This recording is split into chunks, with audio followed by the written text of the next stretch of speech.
Ladies and gentlemen, bonjour et bienvenue dans ce nouveau journal d'un vegan. Alors, avant de commencer le programme de la semaine, je me fais un tout petit moment d'auto-promo. Sachez, pour les membres, que j'ai fait une vidéo exclusive, une parmi celles qui existaient déjà. Et donc, si vous avez envie de soutenir mon travail et la chaîne, vous pouvez devenir membre. Ça coûte pas cher et ça vous permet d'accéder à du contenu exclusif, mais aussi d'avoir une priorité sur mes réponses dans les commentaires et de voir les vidéos dès qu'elles sont mises en ligne et bien avant les autres, quelques heures, n'exagérons pas, mais voilà, c'est déjà ça de prix et surtout, ça m'aide beaucoup, donc merci à ceux qui sont déjà membres depuis longtemps et merci par avance à ceux qui rejoindront le club de l'élite de la chaîne, les membres. Merci à vous. Et maintenant, on commence sans plus attendre. Il n'y a pas si longtemps que ça, je vous ai fait une vidéo spéciale pour vous montrer ma technique afin de réaliser une mayonnaise végétale maison. Vous l'avez certainement vu, j'espère, sinon il n'est pas encore temps, elle est là. Pourquoi est-ce que j'avais fait cette vidéo? Déjà parce que c'est facile et que ça coûte pas cher et que ça évite de courir après un produit fantôme, puisque j'avais fait le constat, et vous êtes nombreux aussi à l'avoir fait, que la mayonnaise végétale en France, du moins, c'est difficile à trouver et c'est pas forcément hyper satisfaisant. Cela dit, certains avaient dit, mais moi j'en trouve chez Carrefour, entre autres. Et ça va peut-être vous surprendre, mais pour tous les non-parisiens, sachez que les magasins Carrefour qu'on a dans Paris sont généralement des petites surfaces avec une toute petite sélection de la gamme Carrefour, et beaucoup plus cher que dans des grands Carrefour en plus. Et alors moi, les produits véganes, je ne les trouve quasiment jamais. Et la fameuse mayonnaise, je ne l'ai jamais vue. Voilà. Oui, mais c'était sans compter sur mon camarade Eddy, basé à Caen, qui m'a envoyé un petit colis de produits véganes qu'il trouve dans sa région, dont la fameuse mayonnaise Carrefour. Je vais donc pouvoir tester pour vous, sans plus attendre, la végétale véganaise de la gamme Sensation de chez Carrefour. Alors déjà, je trouve la présentation dans un petit flacon souple comme ça, assez sympa. Voilà, je trouve que c'est plutôt une bonne prise en main, c'est pas trop gros, parce que honnêtement, de la mayonnaise végétale, de la mayonnaise tout court, hein, c'est pas un truc qu'on va manger à tous les repas, dans tous les plats, c'est comme dans des moments précis, donc avoir un truc qui traîne au réfrigérateur pendant des mois et des mois, moyen, quoi. Faut quand même manger ça rapidement, même si on n'a pas d'œuf et qu'on a moins de risques qu'avec une mayonnaise traditionnelle, tout de même. Bon bref, vous l'aurez compris, je trouve qu'un petit truc de 300 ml, c'est pas mal. Disons que c'est un format qui est pas pingre, mais qui est pas non plus dans l'opulence. Alors petit truc, personnellement, que j'apprécie, c'est comme vous pouvez le voir en bas, c'est marqué végétalien et pas vegan. Voilà. Pour moi, ça devrait être comme ça partout. On devrait avoir un label végétalien et pas vegan. Ça éviterait les débats ou les projections sur les marques en disant oui, mais ils sont véganes. Non, on propose juste des produits végétaliens. Vous voyez très bien de quoi je parlais. Mais ça éviterait des ambiguïtés par rapport à un engagement, par rapport à une philosophie. Ce sont juste des fabricants de produits végétaux. Voilà. Carrefour, hein, ils sont loin d'être véganes, et je trouve ça honnête que ce soit marqué juste végétalien pour le produit. Alors, voyons ça.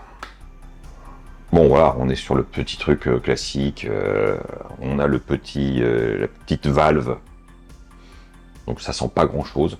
Je vais verser ça dans une cuillère, parce que oui, la dégustation va se faire à la cuillère, comme il se doit. On va voir la texture, déjà. Oula, oh, c'est blanc, oula, c'est très blanc. Et franchement, regardez, moi j'ai l'impression d'avoir de la crème fraîche quoi dans ma cuillère, pas de la mayo. Mais bon, voilà. Beaucoup de mayonnaises véganes sont très blanches. C'est quelque chose que j'ai remarqué. Certains vont aller vers quelque chose un tout petit peu plus jaune, mais c'est purement cosmétique parce que ça n'apporte pas grand chose au goût. Il n'y a pas d'œuf, donc voilà. L'odeur est assez classique. On a un nez légèrement vinaigré. La longueur du parfum est plutôt présent. Ça sent bon.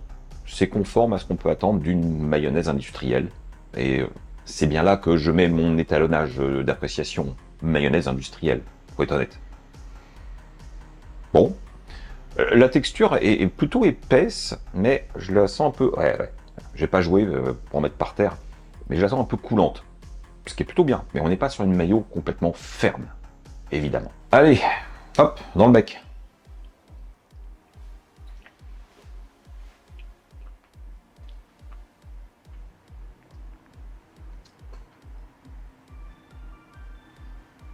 Ouais, c'est correct. Alors, c'est pas foufou, hein. Le goût est légèrement vinaigré, avec une présence assez salée en bouche. Il n'y a aucune fadeur. C'est un petit truc, quoi. Enfin, ça, on mange pas du vent. Le côté gras en bouche, attendu, est présent, mais il est très soluble dans la bouche. Voilà, on n'a pas un côté voile de gras sur le palais où on n'en peut plus. Non, ça se passe bien. La texture est suffisamment épaisse pour avoir comme quelque chose qui tient en bouche et à la fois, comme on l'a vu dans la cuillère, suffisamment fluide pour bien se propager. C'est honorable. Donc là, ça fait quoi? 1 ou 2 minutes que je l'ai avalé, cette mayonnaise. En la faisant bien passer dans la bouche quand même pour libérer les saveurs.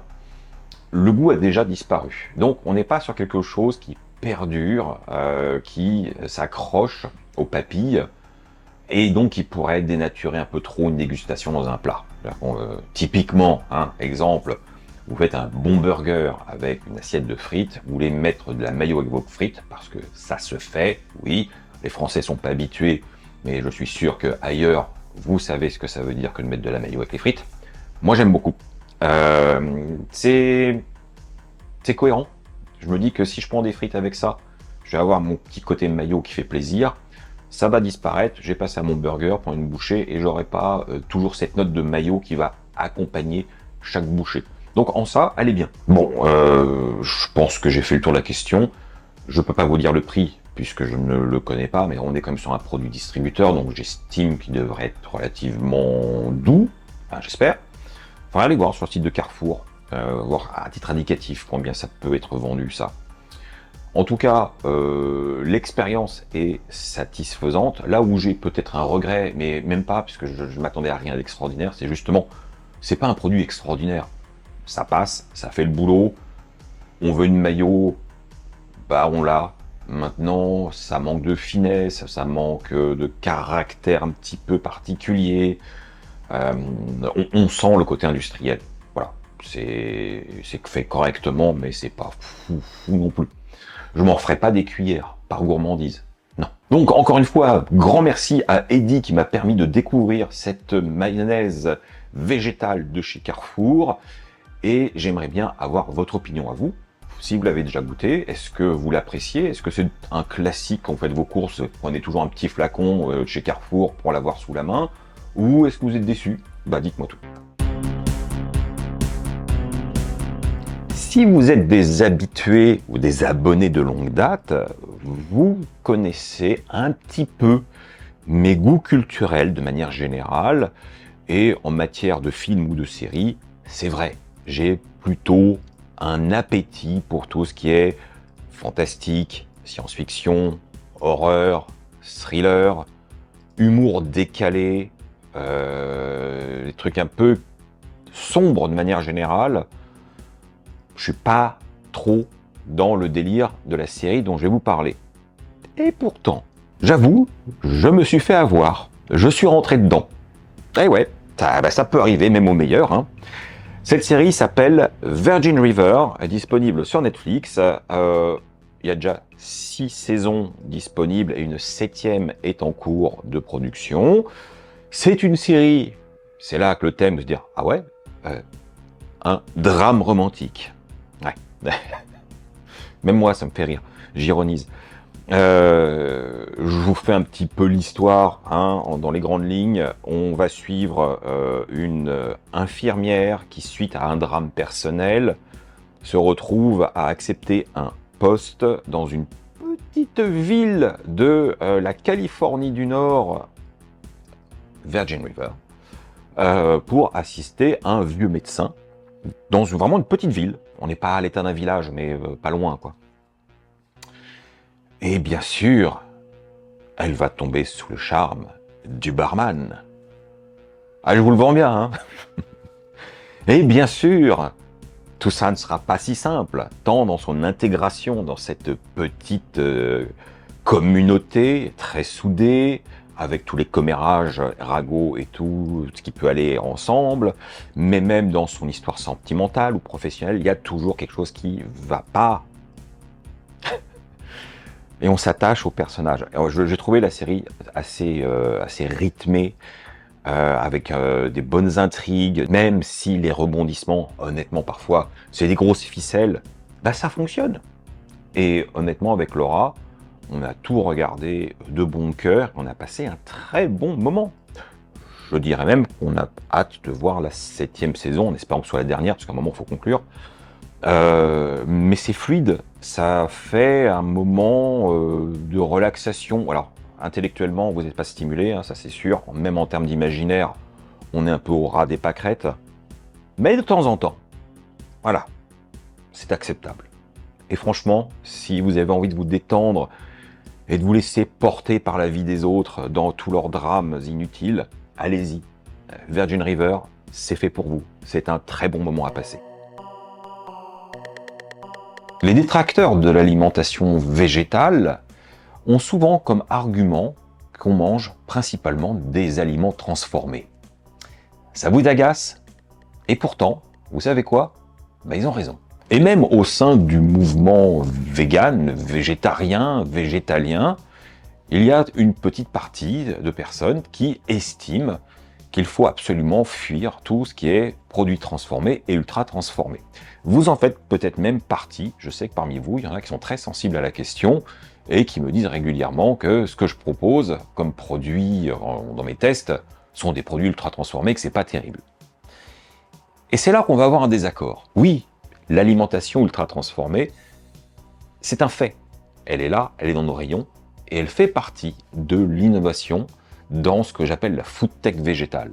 C'est un fait, je ne vais pas le nier. Là où je ne serais pas forcément d'accord, c'est sur ces implications qui sont souvent faites un peu à l'emporte-pièce. Alors d'abord, pour qu'on soit bien tous d'accord et qu'on parle le même langage, on va faire un petit point sur les termes employés par la classification NOVA, qui est le référent en ce qui concerne justement tout ce qui est produit transformé, ultra transformé, etc. Donc, cette classification se fait en 4. Le numéro 1, très simple, les aliments peu ou non transformés. Qu'est-ce que c'est exactement? De manière très concrète, ce sont des produits bruts, voilà, que ce soit des légumes, des fruits, des céréales non transformées, ou évidemment la viande, le poisson, le lait, les œufs. Voilà, c'est ce genre de produit. On n'y a pas touché et il va falloir apporter quelque chose par nous-mêmes. Mais quand on les achète, ils sont bruts. Donc on est dans la classification numéro 1. Petite précision néanmoins, il y a un peu de transformation qui est acceptée, qui reste quand même dans cette catégorie numéro 1. Ce sont les jus frais pressés ou, par exemple, les légumes congelés. Non préparés, bien évidemment. Le groupe 2 à présent, alors là, je vous donne juste la définition. Ces produits sont obtenus grâce à diverses transformations physiques et chimiques, pressage, raffinage, meulage, en prenant en compte les ingrédients du groupe 1. Et oui, c'est en cascade.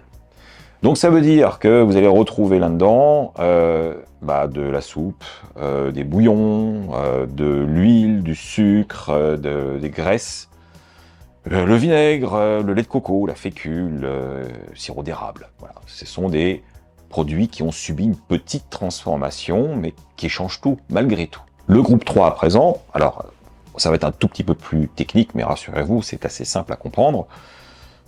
Vous reprenez les produits du groupe 1 et du groupe 2, et on y ajoute quelque chose, style du sel, du sucre, un assaisonnement. Donc on est déjà dans un acte de cuisine, mais on est sur une liste d'ingrédients très courte. On est donc sur un plat ou des produits transformés. Ça s'arrête là. Le groupe 4, voilà, aliments ultra transformés. Je vous lis juste la définition. Les aliments du groupe 4 sont, quant à eux, réalisés généralement à partir de 5 ingrédients ou plus dans un cadre d'une transformation industrielle complexe. Ils sont recombinés, reconstitués à partir de divers ingrédients isolés.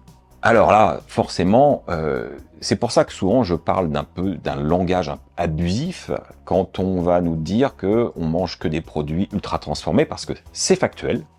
Là, on n'a aucun doute sur la question.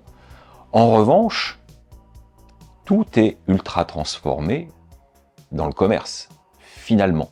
À part si vous vous achetez un paquet de bananes, le reste, un paquet de biscuits, un pot de sauce ou des simili-carnés, vous entrez directement dans l'ultra transformé, quelles que soient ses qualités nutritionnelles ou sa liste d'ingrédients supposément nocifs. Car en fait, c'est bien là que repose tout le débat. Qu'est-ce qu'on projette derrière un terme précis? Souvent, quand on nous fait un reproche de nous alimenter avec des produits ultra transformés, ça sous-entend qu'on mange quelque chose qui n'est pas sain, qui n'est pas diététiquement intéressant, qui n'est pas vrai, et bref, qu'on se fait aussi du mal et que rien ne vaut la vraie nourriture. Bon, vous aurez compris que dans cette catégorie très large des aliments ou produits ultra transformés, il y a déjà plein de catégories possibles. D'ailleurs, on en discerne 3 principales. Et c'est pas moi qui le dis. Je vous mets bien sûr les 2 fiches Wikipédia qui résument bien tout en barre d'infos. Qu'est-ce qu'ils nous disent? Nous avons donc 3 groupes d'aliments ultra transformés. Les aliments ultra transformés équilibrés, donc cela, aucun problème. Les aliments ultra transformés gourmands et les aliments ultra transformés à limiter. Ok, donc déjà, on a des sous-catégories qui permettent d'être un petit peu moins dans une sorte de relation bien ou mal. J'aime bien les nuances, personnellement. L'article, d'ailleurs, précise bien que le problème des aliments ultra transformés, en termes de santé, est souvent, majoritairement, lié aux produits d'origine animale, et que l'on peut exclure de ces problèmes les simili-carnés. C'est dit clairement, sans ambiguïté, dedans. Le mot simili-carné est même employé. Et je trouve ça hyper rassurant. Donc, cette vidéo, je ne vais pas en faire tout un plat, c'est juste pour un peu remettre les pendules à l'heure. Quand on vous dit que vous mangez des produits ultra transformés, vous pouvez dire oui, inutile de dire non, c'est pas vrai, vous exagérez, c'est vrai, on le fait quasiment tous. Par contre, là où il faut bien nuancer les choses, c'est que ce n'est pas forcément négatif, mauvais pour la santé. Au contraire, le produit ultra transformé peut reconstituer un équilibre, puisque c'est un peu le but recherché dans le simili-carné par exemple, c'est de nous apporter tout ce qu'il faut en termes de nutriments pour éviter d'avoir à aller chercher à gauche à droite. En fait, on revient toujours au même problème avec le sujet des additifs par exemple, qui est un sujet très clivant, et lui aussi, il y a une vision très binaire, c'est bien ou c'est mal. Or, il y a toujours un juste milieu, j'ai souvent dit, le poison est dans la dose, et ça se vérifie tout le temps. Il y a des additifs qui sont vraiment dangereux, si vous en mangez 1 ou 2 fois par an, ça ne vous fera absolument rien. C'est si vous les mangez quotidiennement, au cumul, que ça peut créer un problème. Il y a des ingrédients naturels qui ont les mêmes problématiques. Si vous en mangez rarement, tout va bien. Si vous en mangez tous les jours ou en très grosse quantité, là, ça peut devenir toxique. Donc, voilà, il faut juste arrêter de voir les choses de manière très polarisée entre le bien et le mal. Regardez toute l'échelle au milieu. C'est là que ça se passe. Donc oui, je continuerai à vous montrer des produits ultra transformés, oui mais vegan, qui vous apporteront certainement un apport nutritionnel équilibré et beaucoup de plaisir et un côté créatif et la ludicité en cuisine et une continuité de nos traditions culinaires, oui mais plus éthiques. Pour moi c'est important, ça fait partie d'une culture alimentaire qui est peut-être nouvelle, mais pas tant que ça, parce que finalement je reviens toujours aux sources de notre fameux tofu ou seitan, ce sont des produits qui sont très anciens et qui appartiennent à la culture culinaire d'autres cultures, oui, mais autres civilisations, et ça traversait le temps, et pourtant, à l'époque, c'était déjà des produits transformés, voire ultra transformés, parce qu'il n'y a pas de magie. Extraire le gluten du blé, c'est pas anodin. C'est pas juste prendre du blé et le faire tremper. Non, il y a tout un processus mécanique et une action physique pour l'obtenir. Et ça, c'est millénaire. Et pour finir, je rappellerai que tous ces produits absolument incroyables, vous n'en avez pas besoin. Eh oui, c'est pas parce que je vous en parle que je vous les présente, parce que je trouve ça important de savoir ce qui se passe sur la scène culinaire végétale, voir les évolutions, que j'estime qu'on a absolument besoin de manger ce genre de produits pour avoir une alimentation équilibrée. Ce serait totalement faux. Il y a des gens, dont vous faites encore une fois peut-être partie, qui n'en mangent jamais, qui sont en parfaite santé et qui vont avoir une alimentation plus traditionnelle du milieu végétal, à savoir une combinaison entre céréales, légumineuses, différents fruits et légumes, des algues, et des huiles, etc., etc. Tout est possible. Si vous êtes heureux et satisfait dans votre mode alimentaire, dans vos choix, c'est parfait. Mais de grâce, arrêtons de juger les uns et les autres par rapport à leurs choix, leurs préférences ou leur mode de vie. On va tous dans le même sens. J'espère, j'estime que ce genre de petite querelle ou jugement à l'intérieur même du même groupe de personnes, c'est pas constructif. Il n'y a pas besoin de ça. Au contraire, on a besoin de se serrer les coudes vers quelque chose qui est un petit peu plus grand que ce qu'il y a dans nos assiettes personnelles. Alors forcément, vous savez que je suis toujours ouvert au dialogue, donc j'aimerais que vous me disiez en commentaire ce que vous en pensez. Quelle est votre position par rapport à des produits industriels dits ultra transformés? Est-ce que ça vous fait peur? Est-ce que vous avez une consommation raisonnée? Au contraire, est-ce que vous en avez absolument rien à faire? Pour vous, c'est tout à fait normal de manger ça et tout le temps. Il n'y a pas de mauvaise réponse, il n'y aura pas de jugement de ma part. Vous avez le droit de manger comme vous voulez. Le truc évident quand on regarde un rayon où il y a des simili-carnés dans un magasin, c'est qu'on est toujours sur des produits prêts à manger. Alors certes, il y a toujours le haché que vous allez pouvoir customiser et intégrer dans un plat, mais sinon, on aura les steaks pour les burgers, les saucisses, les nuggets, des escalopes panées. Voilà, on n'est jamais sur ce que j'appellerais une sorte de produit brut. Techniquement, dans les simili-carnés, ce qui manque le plus, c'est certainement ce que j'appellerais la pièce de viande. Enfin, quand je dis que ça manque, en termes de concept, en termes de type de cuisine. Et c'est vrai que depuis quelque temps, entre Redefine Meat ou encore avec Juicy Marble, on a des simili-carnés qui sont des pièces de viande qu'on va devoir cuisiner, assaisonner à sa façon, et qui sont visuellement assez crédibles.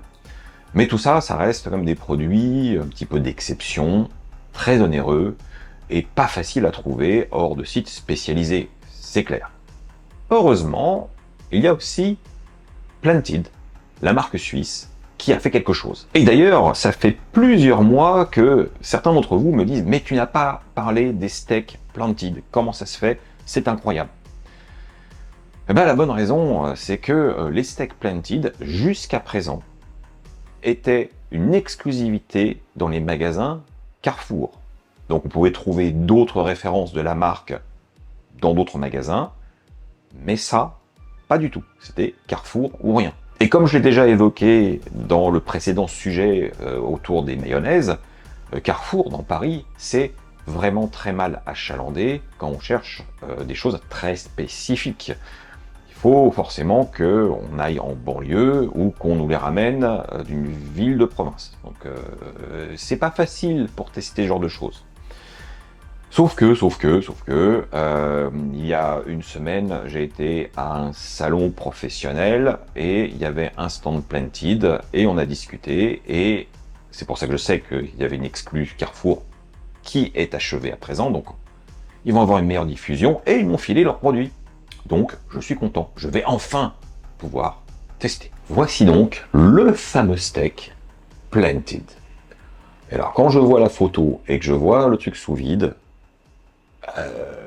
ouais, quand même, ça a l'air à un certain niveau. Alors, ce qui peut paraître aussi assez surprenant, d'ailleurs, si vous le voyez en rayon, ne vous faites pas avoir selon le nombre de convives, c'est bien spécifié une pièce. Et puis quand on regarde, c'est juste la taille d'un steak haché classique, quoi. On est sur un morceau de 120 grammes, et c'est pour une personne.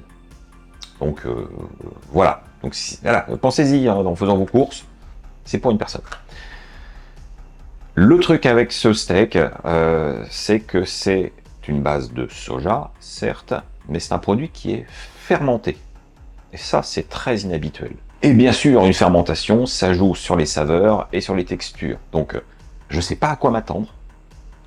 Pas vraiment. Honnêtement, j'ai goûté un tout petit morceau sur le stand, mais c'était froid et voilà.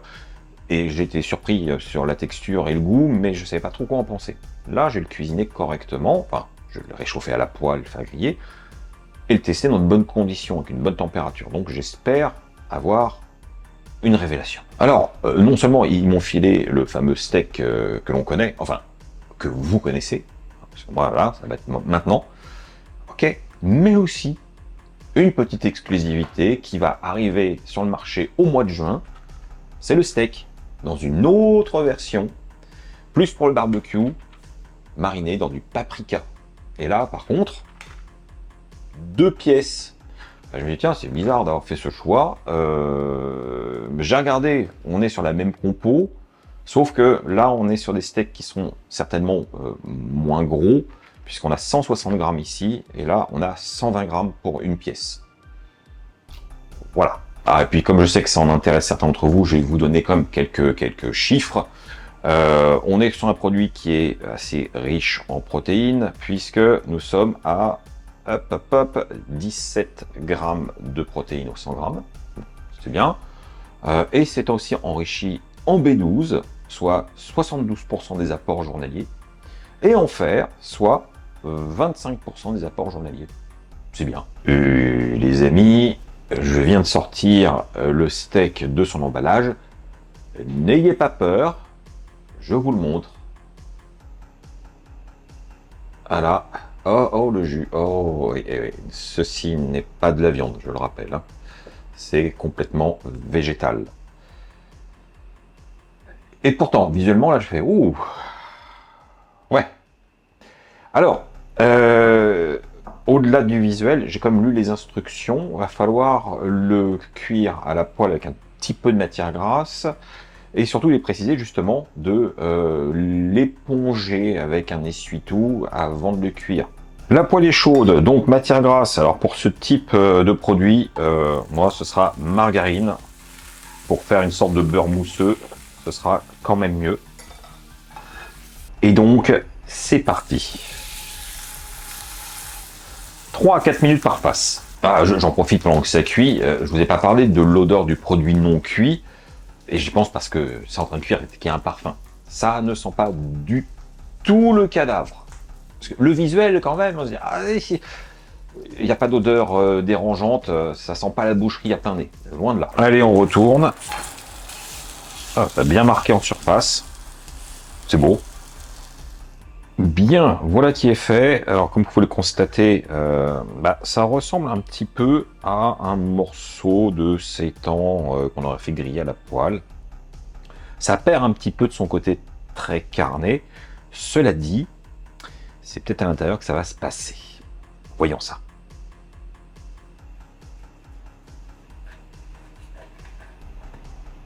Ah ouais, je les tranche pas trop grosses.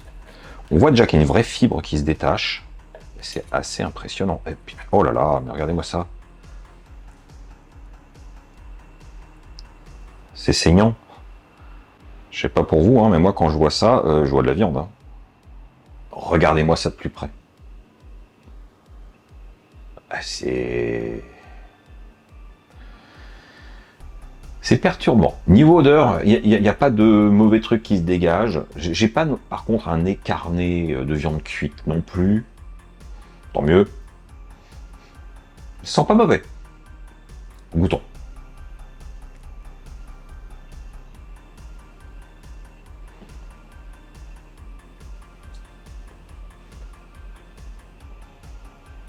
J'ai envie de vous dire, mais quelle est cette diablerie?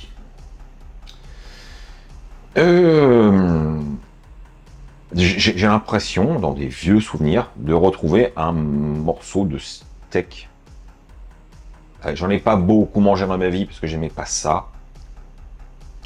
La texture, la fibre, la mâche, la sensation en bouche est très steak de bœuf, quoi. Au niveau du goût, je sens effectivement de l'umami, une note légèrement ferreuse qui fait bien sûr penser au côté hémoglobine. La saveur pourtant me rappelle plus une note vaguement champignon avec d'autres choses. Alors je sais pas. Par contre c'est bon. Il n'y a pas d'ambiguïté. C'est bon, mais c'est vraiment perturbant. Quand même, je me dois le regoûter. Hein.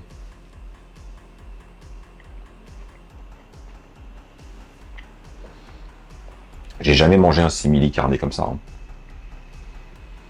Comme quoi, l'action de la fermentation sur l'aliment donne vraiment quelque chose d'unique.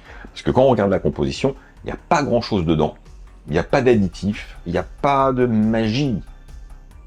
Sauf peut-être la fermentation et les levures qui vont avec. Non mais regardez-moi cette fibre. Regardez le morceau. Et ça l'a tenu, hein. Mais c'est... Franchement, j'ai jamais vu ça. Je sais, derrière votre écran, je suis certain qu'il y en a parmi vous qui se sont dégoûtés. Ils disent ah. Mais c'est végétal. Et c'est bon. Bon, je pourrais conclure maintenant, mais j'avoue que je suis curieux, et tant qu'à faire, puisque j'ai la version marinée au paprika, je pense que c'est intéressant pour vous comme pour moi de pousser le test un petit peu plus loin et de voir cette autre version, puisque ma poêle est chaude, autant en profiter. Donc là, les steaks sont plus fins, il n'y a pas besoin de les éponger, puisqu'il y a la marinade, et on nous dit 2 minutes par face, donc c'est encore plus court. Ils sont moins épais, hein, ça se voit tout de suite. Allez, seconde face. Ah, ça ressemble beaucoup. Hein. Alors là, par contre, il y a un nez qui flotte dans la cuisine. On sent bien le parfum de la marinade, le paprika, les herbes s'expriment. J'ai plus une fragrance qui fait penser à des épices mexicaines, voilà, dans tout l'archétype que ça peut vouloir dire, que paprika pur. On est plus sur le Mexique que la Hongrie. Voilà, impeccable. La cuisson s'est très bien déroulée. On a à peu près le même visuel qui fait un peu penser à du seitan. L'intérieur aussi est très, très similaire, mais c'est plus fin, donc c'est un peu moins impressionnant. D'ailleurs, j'ai l'impression qu'il n'est pas aussi juteux. Je mens, il est juteux. Voilà, bah, goûtons un petit morceau. Oh là là, là ça se déchire tellement bien. Bon, niveau visuel, hein, c'est un peu similaire. Comme je le dis, c'est juste un peu plus fin, donc oui, c'est vrai que c'est un peu moins impressionnant. On est plus sur un peu les émincés, genre comme ça. Ça fait moins peur. Et l'odeur est plutôt appétante.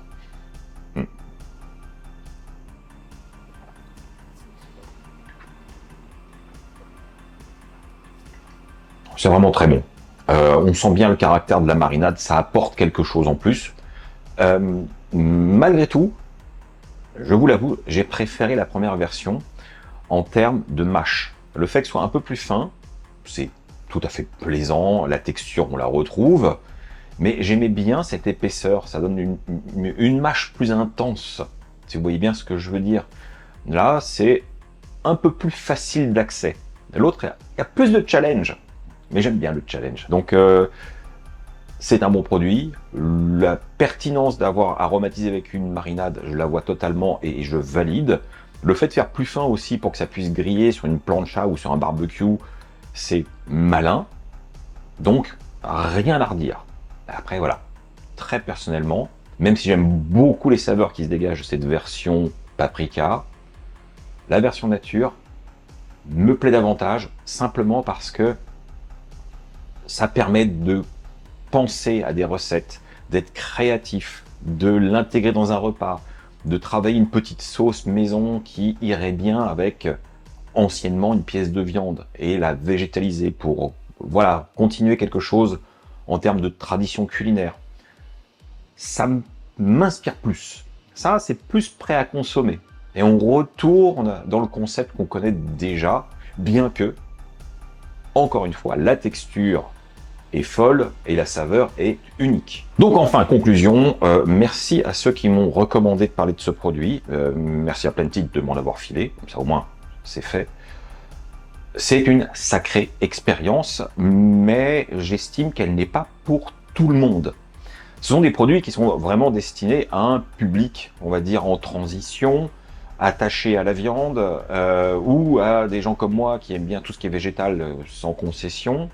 Mais pour un profil peut-être un petit peu plus sur la réserve par rapport à ce genre de produits, qui prennent leur pied sur des galettes de quinoa, et tant mieux, c'est génial, ça va pas vous plaire. Vous voyez. Encore une fois, je suis des archétypes, hein, tout n'est pas blanc ou noir. On peut tout aimer. Mais si vous êtes plutôt dans les produits très naturels, très bruts, très céréaliers, ça va vous poser un petit problème sur le palais.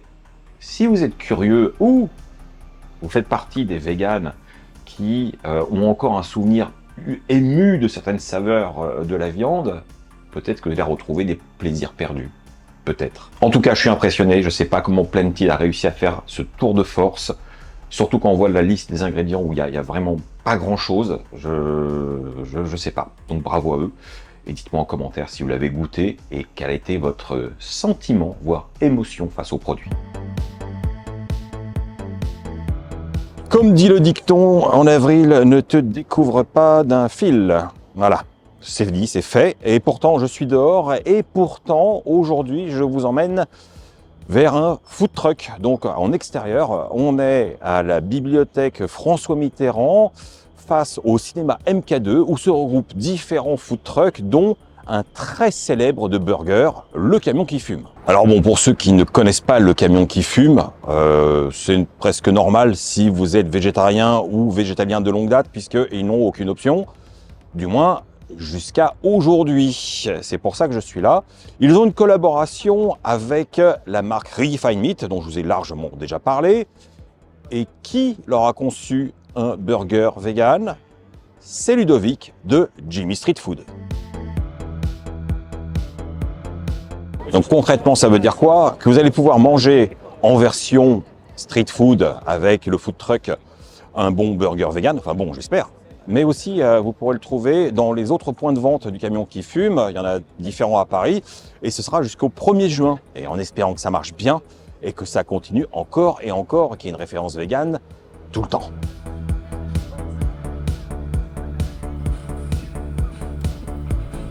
Alors mon cher Ludo, comment on se retrouve? Plaisir. Ça fait plaisir. Alors, explique-moi un peu ce que tu as conçu pour le camion qui fume.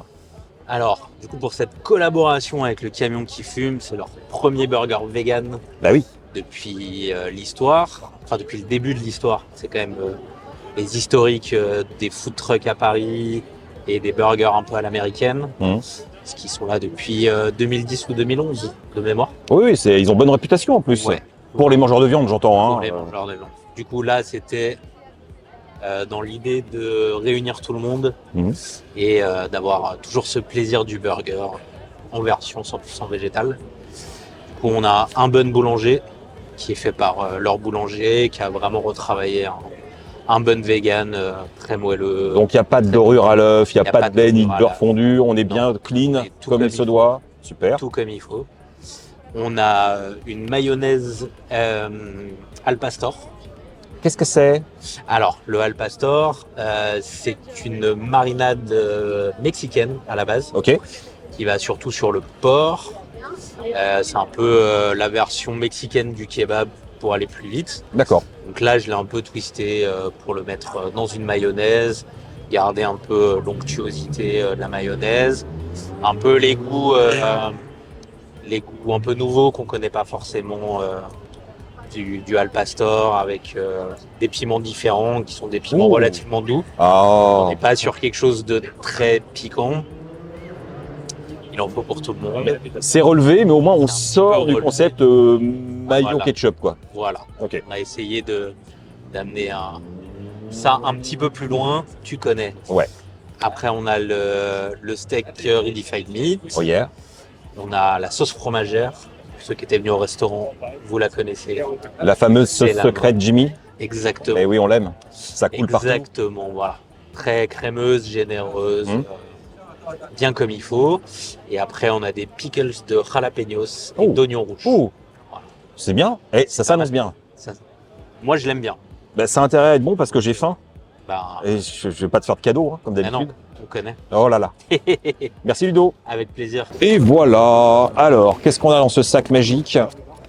Bah, déjà des frites maison, et ça fait toujours plaisir. Et ensuite, le fameux burger, le Jimmy Street Fume. Bon, bah, on va commencer par les frites, hein. On n'est pas là pour ça, mais quand même, elles sont superbes.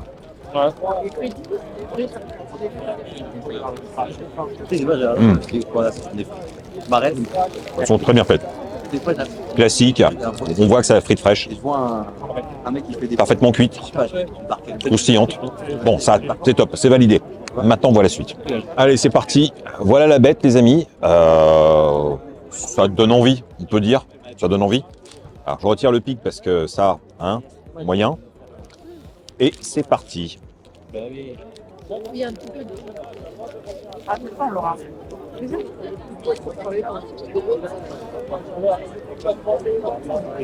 Pas mal. Franchement, Ouais, c'est en passant. la sauce est juste légèrement pimentée. On sent le côté un petit peu mexicain. C'est une sauce qui est assez originale. C'est pas du tout le genre de truc que j'ai déjà goûté ailleurs. Ça se marie super bien avec le steak Redefined Meat. Et alors la sauce cheesy, hein, quand même, je suis content de la retrouver. Pareil, avoir les petits pickles d'oignons et de jalapenos, c'est quand même très chouette. Le seul truc que je suis pas fan, c'est que le pain est un peu froid. Maintenant, il fait frais dehors, donc c'est peut-être que ça a déjà baissé en température. En tout cas, je me régale. Bon alors, conclusion de cette expérience, je me pèle un peu parce que le temps se couvre, mais à part ça, le burger était délicieux. Je suis super content d'avoir enfin une sauce un peu relevée, pas un truc timide. Et là, je suis servi, alors c'est pas à outrance non plus, mais ça fait plaisir, ça fait plaisir. Et puis accompagné de bonnes frites, ça aussi, c'est une valeur sûre et donc pour passer un bon moment.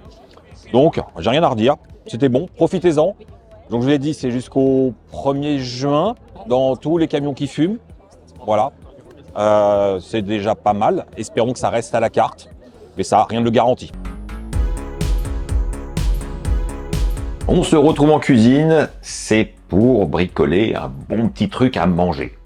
Et cette fois-ci, j'ai envie de faire une Kartoffelsalat, mais revisitée à ma manière. Alors bien sûr, si vous ne connaissez pas, je le traduis très simplement. Il s'agit d'une salade de pommes de terre à l'allemande. Et oui, bon, on va s'éloigner un petit peu parce que je vais mettre un petit twist asiatique dedans. Oui, on peut même dire que je vais prendre beaucoup de liberté. Mais avant de se lancer, laissez-moi vous parler du partenaire du jour de cette vidéo, à savoir Koro, qui va une fois de plus m'être très utile pour réaliser mes idées. En effet, qui dit Kartoffelsalat, eh bien, dit mayonnaise. Et là, je vais utiliser cette mayonnaise végétale qui est aromatisée au yuzu. D'où la petite touche asiatique que j'ai eue en tête à un moment. Je me dis, tiens, ça pourrait donner quelque chose, il faut aller un tout petit peu plus loin, mais c'est une bonne base de réflexion. Ensuite, l'autre produit que je vais utiliser dans cette recette, ce sont des saucisses végétales, les fameuses bratwurst. Normalement, hein, dans une salade de pommes de terre à l'allemande, il n'y a pas de morceaux de saucisse, il y a plutôt, souvent, du jambon fumé ou du bacon, enfin un truc dans le genre. Mais moi je me dis, en base de protéines, ça va être super intéressant. Ensuite, dans une salade de pommes de terre, il y a des pommes de terre. Donc, j'ai pris des raccourcis comme j'aime bien faire. J'utilise des petites pommes de terre pré-cuites à la vapeur, mais vous pouvez les cuire maison en prenant des tout petits calibres, style pomme grenaille, ça pourrait être sympa, ou des râpes du Touquet, des choses comme ça. Mais pour les faire cuire, par contre, j'insiste, du bouillon de légumes. Alors, Encore une fois, j'utilise toujours celui de chez Koro, la version avec sel, et je ne rajoute pas de sel par la suite. Dans la recette d'origine, sachez qu'on met du bouillon de volaille pour faire cuire les pommes de terre. Bon là, non. Allez, c'est parti. Vite fait, mais bien fait.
Et voici le travail, les amis.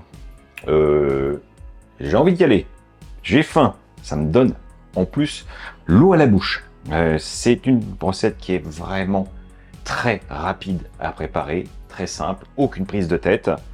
Mais je pense que le résultat ne devrait pas être mal. Voyons ça. Donc, un peu de cornichons, un peu de saucisse, un peu de pommes de terre, de la sauce, de tout. Allons-y.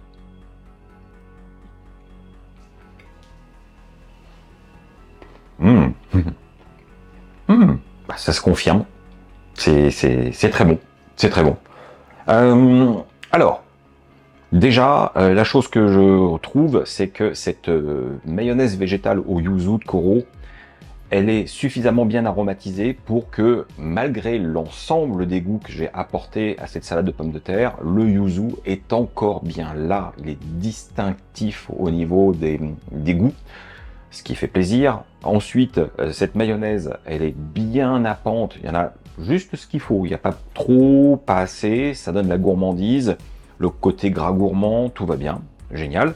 La saucisse, elle, c'est une autre texture, vous vous en doutez, mais ça apporte une note légèrement fumée, avec d'autres épices. Le cornichon, alors oui, j'ai pris du cornichon français. Vous pourriez utiliser du cornichon aigre doux, très allemand, donc plus sucré, un peu moins vinaigré. Libre à vous. Mais moi, ça me va comme ça. J'aime bien ce côté un peu vif en bouche, même si j'aime beaucoup les cornichons allemands. Bref, c'est un autre débat. La pomme de terre, en l'ayant fait bouillir dans le bouillon de légumes, elle a absorbé des saveurs, un peu plus de profondeur, et on évite ce côté potentiellement fade de ce genre de pommes de terre pré-cuites. Cela dit, si vous faites des pommes de terre fraîches, utilisez la même technique, vous aurez le même résultat. Bon, bah voilà, je suis content de moi. Mais ouais, bon. Et pour conclure, n'oubliez pas que sur le site Koro, grâce à mon code personnel Sébastien Cardinal, vous aurez moins 5% sur votre prochaine commande. Donc une bonne occasion de tester cette mayonnaise au yuzu, les bratwurst, le bouillon de légumes si vous n'en avez pas, parce que honnêtement, le bouillon de légumes en poudre, c'est quand même un autre niveau dans le monde du bouillon. Moi, je n'utilise quasiment que ça, et quand j'en ai pas, je suis malheureux. Donc n'hésitez pas à tester, je pense que ça vous simplifiera aussi l'existence. Et oui, c'est déjà la fin de cette vidéo. Alors, vous en voulez encore? Mais pas de problème. La semaine dernière, j'ai fait une vidéo vegan basique où je vous montre différentes techniques pour jouer sur la texture du tofu. Donc si vous n'avez pas encore vu cette vidéo, il n'est jamais trop tard pour la voir ou la revoir s'il y a des choses qui vous paraissaient pas très claires. Bref, merci pour votre soutien et votre attention. J'espère que tout va bien pour vous. Et on se retrouve la semaine prochaine, sans faute, pour une nouvelle vidéo.